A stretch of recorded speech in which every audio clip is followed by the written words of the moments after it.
Hey guys, welcome back to my channel. I'm really excited today. I'm really happy with the way the look came out.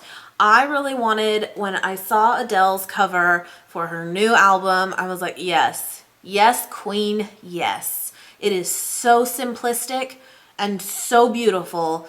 I had to do it. I had to. Now, I am no Adele.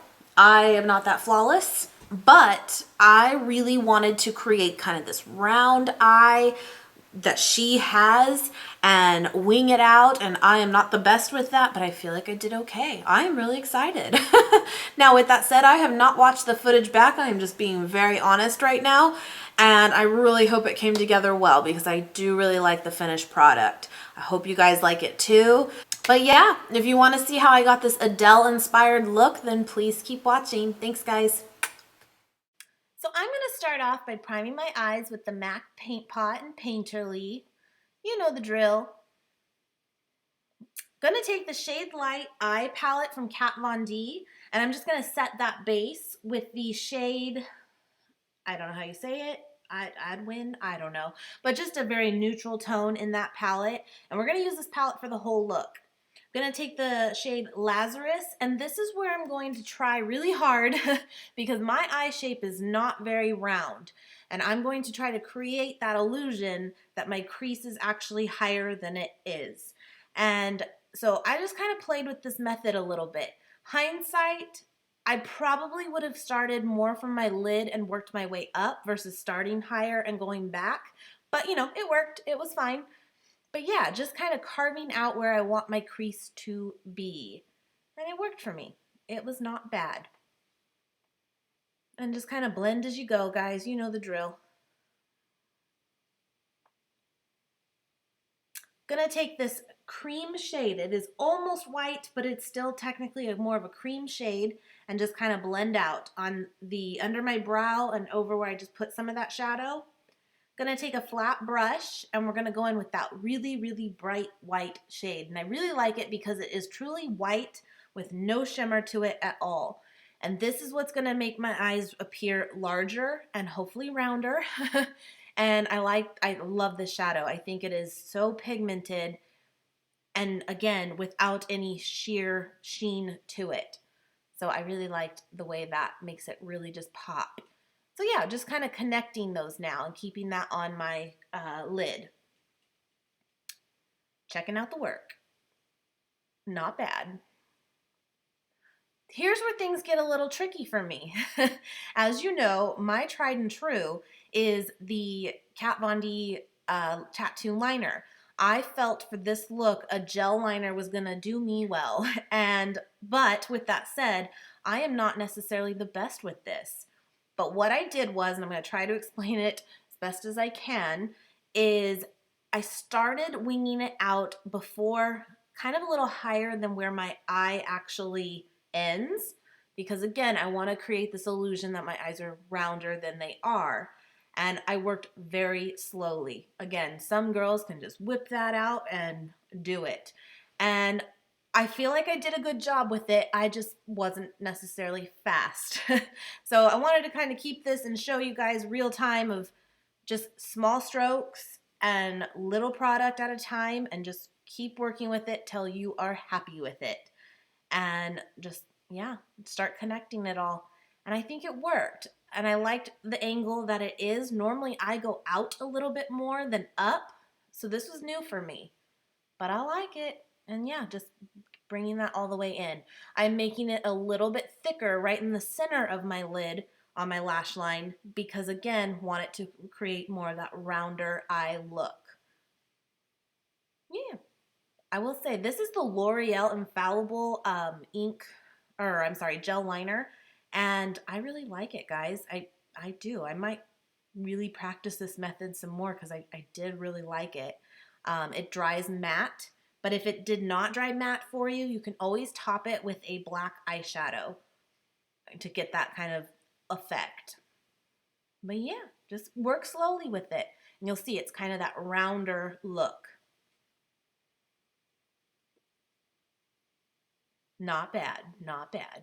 Checking it out. Then I'm going to take the Shade Light brush, and go back in with that white. When I opened my eyes, I realized that my crease was still, in theory, not high enough to create that round look. So I'm just bringing that white up a little bit more.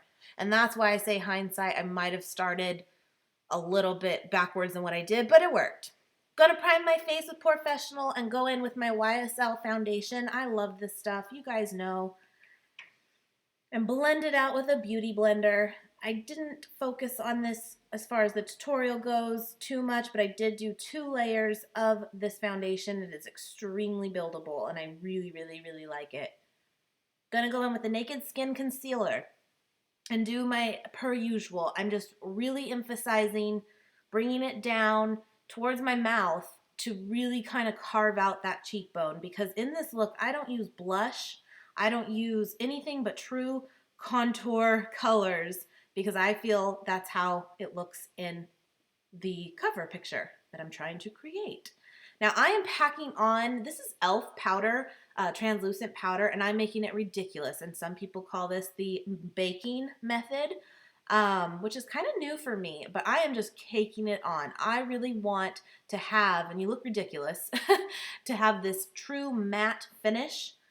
And so I'm going to let that sit there while I continue actually doing the contour. And at the end, we will blend it all out. As you'll notice with this contour, which is pretty much what I do anyway, I'm only bringing it in to basically where my eye starts, nothing further. And then I'm going to put some concealer under that to just make it very, very defined and bake that as well. It's a weird method, but you know what? It does work. It just, you look ridiculous at first. But then I guess you know you're doing it right. So yeah, just going to pack that on.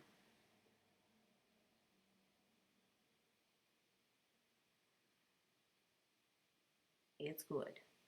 Gonna let that, I'm kind of doing a light contour on my nose. Nothing crazy though. Gonna let all that powder sit for about a good 5-10 minutes and then go in like I'm doing here and blend it all out and just get rid of all that excess powder. And you will see when you're done, you have a very, very matte finish and everything. You know, I have that strong contour, but it's still not super harsh now. Yeah, I'm singing bop. Yeah, don't judge. It's happening. Going in with my brows. Here's where things got a little funny when I was watching this back. I did, I go back in, but I don't know what happened. I feel like on the left eye, or actually the right eye, is like weird. I don't know, guys, but it's more of the shadowing that the camera picked up. Anyway, I go back in, brows, let's just move forward. Let's just move on. I am going to line my lips with a nude liner, any nude of your choice. I was actually, this one's a little bit older and I wasn't loving it. It was not moving well for me, but we made it work. I'm going in with a nude lip color from Milani. And again, use whatever nude you guys like. And yeah, just filling that in. I like it. Gonna go back in with that Lazarus shade and just kind of smudge out the lower lash line. Because in the picture too, for Adele, she doesn't really have any shadow that I see going on the lower lash, which I kind of like. I like that it's all emphasized on top. And it's just such a clean look. I really like it. Gonna pop on some lashes, and I'm making sure that they're on the outside a little bit more because I really want that like flicked look of a lash to really show. But yeah. And these are just Demi Wispies by Adele. Guys, I hope you really, really enjoyed this. This was really fun for me to do. I saw this and I was like, yes, this is what I want to do. I love the way it came out. It's different for me on how to do my liner, and I'm actually really digging it. So, might see more similar to this in the future. Guys, again, thank you so much for all your support. Please subscribe if you have not already, and I will see you guys very, very soon. Thank you so much.